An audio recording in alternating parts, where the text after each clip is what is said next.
hawak na ng Philippine National Police o PNP ang isinukong 5 sa 19 na mga baril na pag-aari ni Apollo Kibuloy. Umaasa naman ang otoridad na susunod na ring susuko ang wanted na si Kibuloy. Report mula kay Mar Gabriel.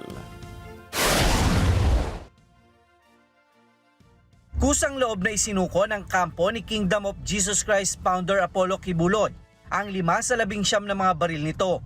Kabilang dito ang 4 na short firearms at isang rifle. Sa harap yan ang inisyong notice ng PNP matapos nilang i-revoke ang LTAP o License to Own and Possess Firearms at rehistro ng mga baril ni Kibuloy noong April 26. It was surrendered to our regional civil security unit po ng PRO 11 po. Davao po. Kailan, sir? This morning po, we implemented po yung ng notice po natin to surrender firearms and they gave it po ng umaga. Iba-ibang kalibre ito, no? At sana itong gesture na ito na pakikiisa sa batas ay sana tuloy-tuloy na. Base sa record ng PNP Firearms and Explosives Office, 19 na baril ang nakarehistro kay Kibuloy. Umaasa ang liderato ng PNP na simula na ito ng pakikipagtulungan ng kampo ni Kibuloy.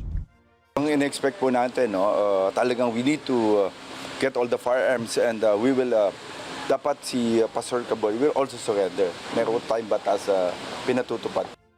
Nagpapatuloy ang manhunt operation ng PNP at NBI laban kay Kibuloy na nahaharap sa patong-patong na kaso ng child and sexual abuse at human trafficking. Mar Gabriel, para sa Mata ng Agila. Matatag, matapang, matapat. Maraming salamat sa inyo pong pagsubaybay sa Mata ng Agila Primetime. Para malaman ang matatag, matapang at matapat na mga balita, i-follow lamang at mag-subscribe sa @Net25 TV.